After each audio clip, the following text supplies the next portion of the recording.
Now going to return us to the topic of a motion made by Governor Higginson, which was to specifically have the WSBA fund a CLE on any CLE about bias or one credit of it as adopted by the court, as the MCLE board has proposed. Is that correct, Governor Higginson? Yes, that's correct. Okay. Director Plachy, and then past President Pickett. But before I start, just because I got a comment over the lunch break. Someone wrote to me and says, I was watching the Board of Governors meeting. It's so civil. How long has it been like that? Well, that's great news. I'm glad that people have that perspective, and I appreciate it. I think we've brought a real change in the tenor of our communications and debate to this board over the year, and I think that's fantastic. And I've threatened to do this in the past, and the coronavirus has made us a little bit more loosey-goosey, but I am, because of how verbose we've been and how engaged we've been, I am going to have to, in my last day of president, institute some martial Rajiv law and put 3-minute timer on people's comments. You should be able to make your point in that amount of time. Thank you. Director Plachy, and then we'll move to past President Pickett. Thank you, President Majumdar. And I appreciate the motion. One maybe suggestion I would make, and I'm just thinking about how we're going to operationalize this when I take it back to our teams, is just so we have clarity. It would be helpful, I think, to include in the motion that the board rescinds their instructions for WSBA to provide the voluntary ethics programming from last year, which occurred in September of 2019. And to now move forward with providing 1 hour of free live and on-demand ethics credits in the area of equity, inclusion, and mitigation of bias consistent with the MCLE recommendations approved by the Board of Governors today. That gives us clear direction to change course from what we were instructed to do last year. And I also think it's probably, and I guess you tell me, it's probably your intention. This still has to be approved by the court. You've approved the recommendation. I would assume you want us to continue to provide this credit regardless of the court's outcome. And I think this motion does that. It says that we would do it consistent with the MCLE recommendations approved by the Board of Governors today, not reliant on court approval. Governor Higginson? The last part of what Kevin said is, can you hear me? Yeah. Okay. Is certainly what I would intend with my motion, but I have a question on the what you said a moment ago, Kevin. If I add into the motion what you suggested, does that mean that the other two topics that we had approved for free CLE credits would no longer be offered on a free basis? Is that, or am I only addressing the ethics on the diversity implicit bias recommendation?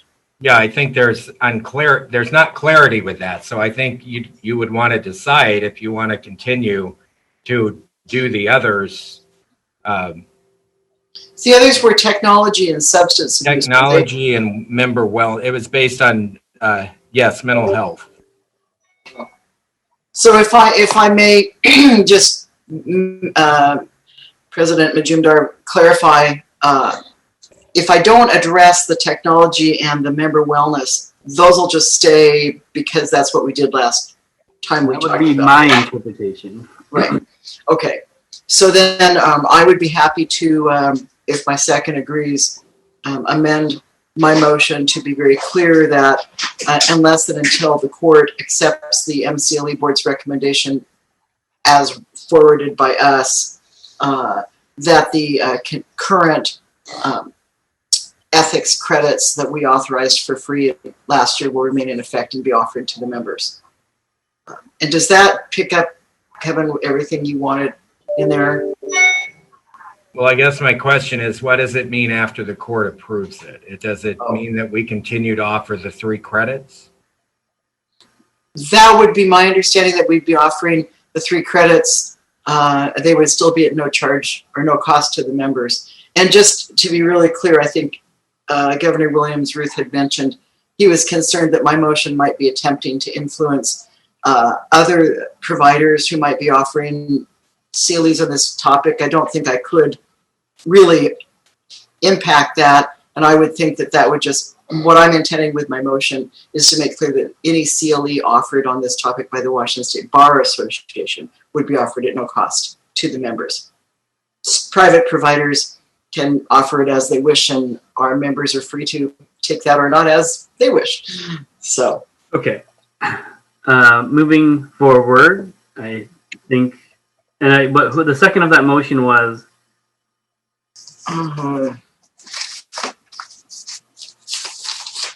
Let me see. I'll second that. Yeah, I was going to say. Well, can we determine who the original seconder was? I'm trying to look to see. I think it might have been Dan Clark. Great. Daniel Clark, do you have any objection to that amendment? No. Thank you. Okay, past President Pickett. Time has started. I'm not, as you know, very verbose, so I'm going to try to cut to the chase. I appreciate Carla's motion, and I actually agree. I agree with it. I like it. Here's my question, though. If we go from, and this might be for Kevin, if we go from this voluntary nature that we've done for a year now, where we pay the freight on it as an association, we probably know how many members took advantage of that and what it cost us to put that on. My question is, now we're looking at 40,000 plus people, and if we're saying this is mandatory, we should be able to come up with an idea of what that freight's going to cost us, right? Hopefully I got this right, just so that we go in eyes wide open here when we say this is mandatory and it's free. It's not free. We're going to pick up the freight, and I just would like to know before we jump down that road what the cost estimate is, if we can do that. Does that make sense? Thanks. Yeah. Can I respond to that? Please, Director Flatchy. Yes, that does make sense. And I guess I'm sitting here with a little bit of uneasiness in my a little bit of uneasiness because I don't know what the impact will be unless I take this back and do some analysis. And we're giving 3 credits away now. And as past President Pickett just said, if it becomes mandatory, the usage is the engagement with those credits is going to go up, or the people engaging with them. And I guess I would, I don't know if there's a big timing issue. We already are offering the 3 credits right now, and we've already offered them for this fiscal year. What I would maybe like time to do, if the board's amenable to it, is to be able to go back to the team and really do some analysis to bring back to the board about what the impact would be. I'm certainly I don't have an issue. I want to be clear. I want to provide this. I just think if we're kind of getting back into the spirit of making decisions that are informed, which is sort of what Executive Director Nevitt brought up, that sort of process that we might go through when we're thinking about things. I can't answer. I'm uncomfortable because I can't answer past President Pickett's question without doing more. All right. I think we got that.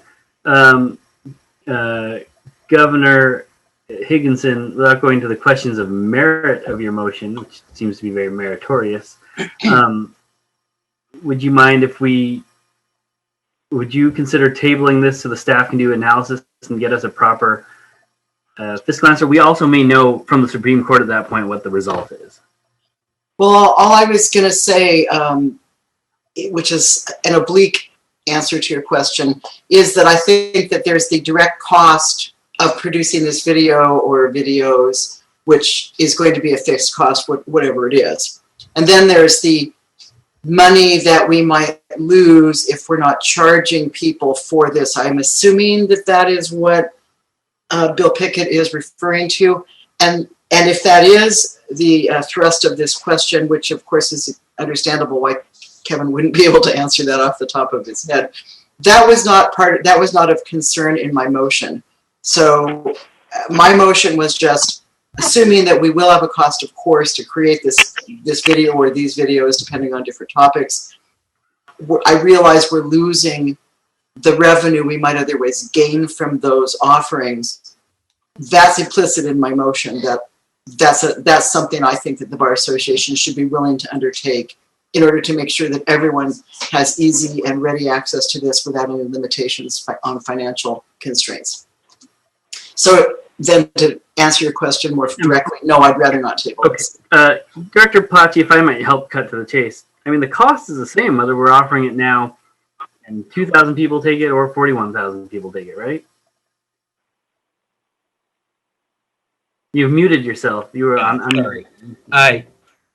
Yeah, the cost to do it is the same. The cost that I'm unclear on is that the unanticipated, the loss because that could occur to the self-sustaining model that we have to keep up as part of our as part of the policy for WISPA CLE, when more people are taking advantage of that because now it's mandatory and they have to do it. Mm-hmm. And the only analysis I think I would want to look into is, we're offering 3 credits now. None of them are mandatory. Of the 3 credits we're offering now, what I'd like to look at is, if there's one mandatory credit, would it make sense to put our resources into offering the one mandatory credit and possibly not offer the other 2 that aren't mandatory? And I guess I'm struggling with this on the spot because I don't have a strong feeling of not wanting to provide it. I'm just concerned about the different competing priorities that are going on, and also not getting input from my team before I sort of buy into these decisions on the spot. I hear you on all of that, and I have to admit, I still don't understand anything, and I'm going to be going to the seconder of the motion in our next, Governor Stevens, but we're already offering the bias class every year for free on demand. I'm not sure what this motion accomplishes, so I am going to go to Governor Stevens. So thank you, Mr. President. There is a difference in terms of one of those credits being required now. Mm-hmm. And that difference, and excuse me? Whether it's required or not, we're offering it. No, Mr. President, please hear me out. So, and I wasn't as thrilled about the idea of all of these 3 areas were going to be voluntary. But voluntary means just that. I can do it or not do it. And if I don't do it, so I don't do it. But if you have one that is a mandatory requirement, I think that's different. And I actually do think that this proposal regarding the mandatory implicit, explicit bias CLE still leaves the other 2 in the category of voluntary, because that was the whole point. We had this package of these 3 areas, and all we're doing now is moving one from a voluntary position to yes. Now, if the court agrees, this would be mandatory. Mr. President, I'm going to move that we postpone this discussion until November, because I do believe Director Platsche and actually everyone on this board should know what we are saying fiscally, financially. It should not be that we go forward and then later on say, "Oh my word, we didn't understand that impact." Well, I think it would be better for the board to understand whatever the impact is. We have made, to me, the important decision to support the MCLE credit as a requirement. The other question about what is free or not free, I think we need time to figure that out. And I do think Director Platchey needs time to say, okay, if this one element is required, if we were to offer it free, what does that mean? So, some of the things that he's going to have to think through is, and he probably has it, but to do the math. So for 1 credit hour, what is the general cost of that times all of your active members? Okay, so that's why I'm making that motion to allow people to, allow us to really kind of figure this piece out. Governor Stevens has presented a motion on the table. Is there a second? I'll second that, Rajiv. And if I may, really quick, okay, solely because of what he said. So thank you. Governor Clark has seconded the motion. Is there any discussion on the question of tabling? Governor, I have a list. Governor Higginson, do you have any comments on the question of tabling? To be clear, that with the motion to table did I hear correctly? That would be to the November meeting. That's correct. Okay. I would prefer to move forward today. We normally don't do fiscal analyses on pretty much anything we do. I don't know why this one is singled out, and I think it would be a better message for our members, especially those from the less affluent groups, to say to them, we're mandating this, but we support this so strongly that we're not going to require you to pay out of your pocket. We think it's very important that everybody have access to this. So I think the messaging is not good by splitting this up. The majority will do as the majority wishes, as always. Okay, next, Governor Williams-Ruth. So with all due love and respect for the WSBA, I will confess that the vast majority of my CLE credits in the last 20 years did not come from the WSBA. And I feel like we're thinking that because this may become mandatory, that again, all 41,000 members are going to get that credit here. So if this motion is successful, I would simply ask that part of the analysis come down to, if it's available, how much of our members get their annual requirement or over 3 years from purely WSBA provided credits. And then my secondary question is, why is this not like a legal lunchbox series that's provided free to anyone who wants those? Thank you. Thank you. I think the answer is currently it is. But next I'll go to Governor Clark if he has additional comments, and then I'll go to Governor Knight. Sure. My one concern with this, and I totally agree that we should do this, but my one concern about it is looking at it from the amount that'll cost. And we passed a policy last year saying that if things cost over, I believe, I want to say 50 grand, that we couldn't do it on the fly.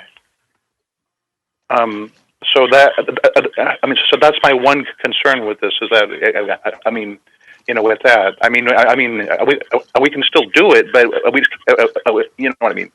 Yeah. So. Thank you. Yeah. Governor Knight. Thank you. Thank you.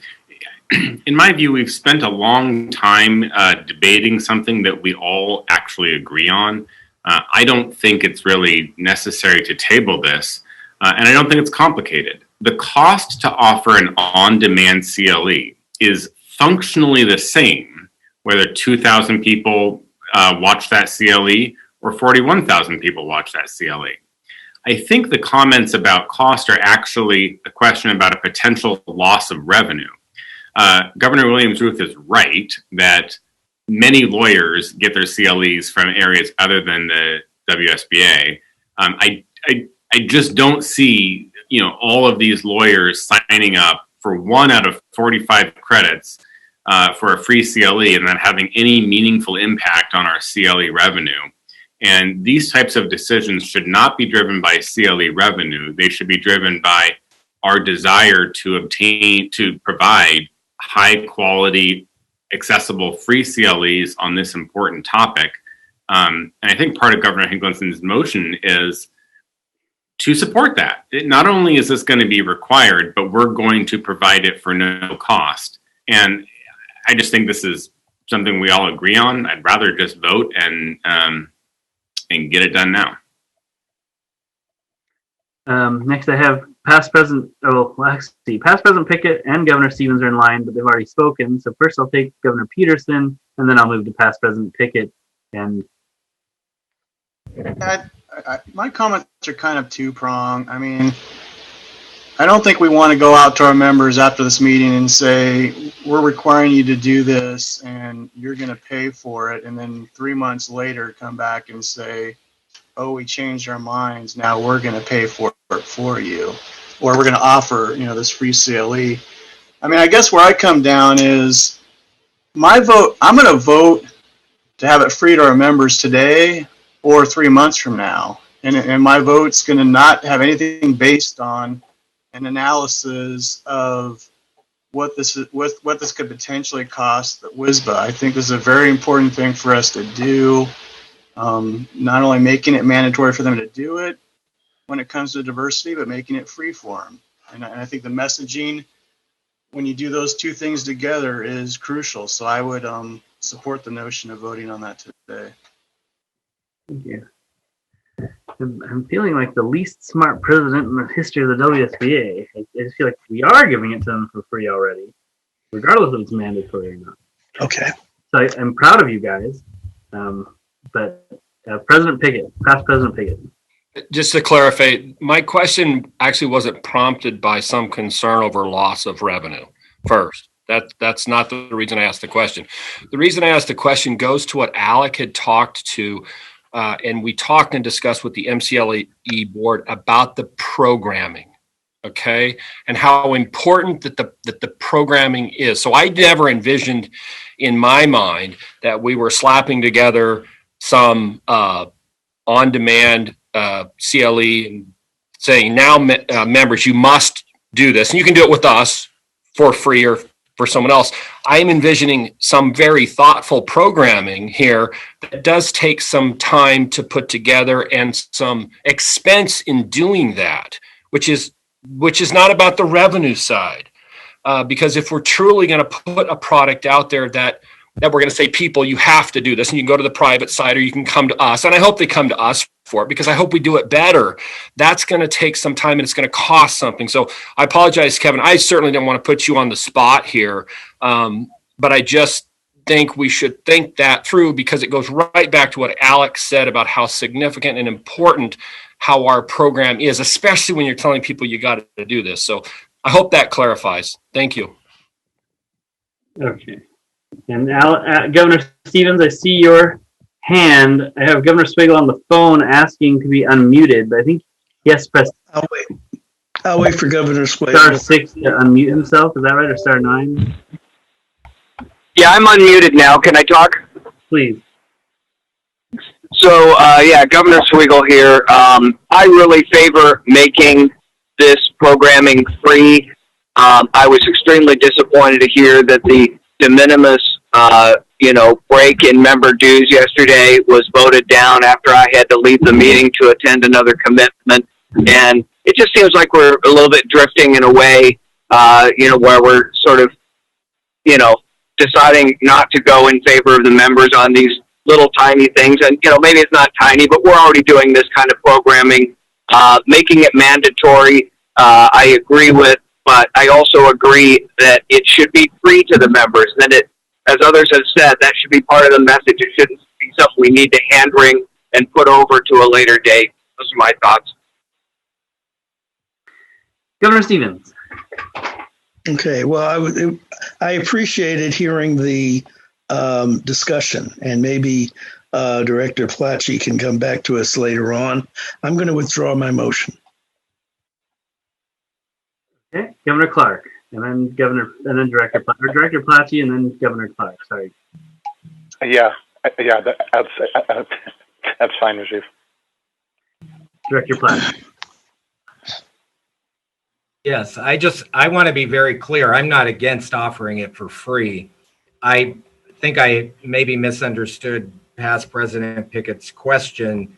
If you wanted an analysis on what revenue impact would be and cost and the whole picture, the costs we're already doing. So the hard cost to put it together, we are doing live programming. We're not just doing an on-demand program. We're doing a live, and we're doing it remote now because we can't do it in person due to COVID.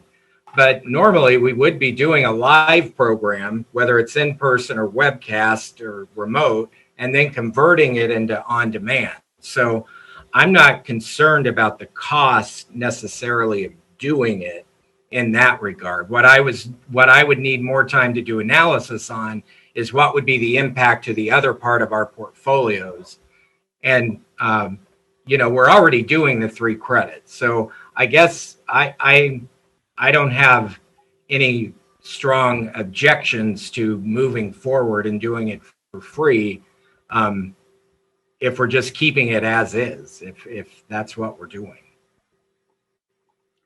All right, I don't see any more hands in the air, and I have an original question on the table, which is to fund the anti-bias credit in the event that it is made mandatory. No other changes to current BOG policy, funding free on-demand CLE courses. I don't believe I've misstated that, and I will proceed to a roll call vote. Governor Abel had to leave due to a family matter. Governor Angelville. Aye. Governor Clark. Aye. Governor Grabicki. Aye. Governor Higginson. Aye. Governor King. Governor Knight. Aye. Governor McBride. Aye. Governor Peterson. Yes, and thank you. Governor Schicchetti. Aye. Governor Stevens. Aye. Governor Swagel. Aye. Governor Tollefson. Aye. Governor Williams-Ruth. Aye. With 12 votes in favor and none against, I am proud to announce that this board has again recommitted to providing these important ethics credits to the WSBA. I hope it pairs well, and maybe this will be a good talking point for Governor Schicchetti to the court to let the court know that we have pre-committed to continuing to fund any mandatory credit that they put forward. Great work, everyone. Thank you.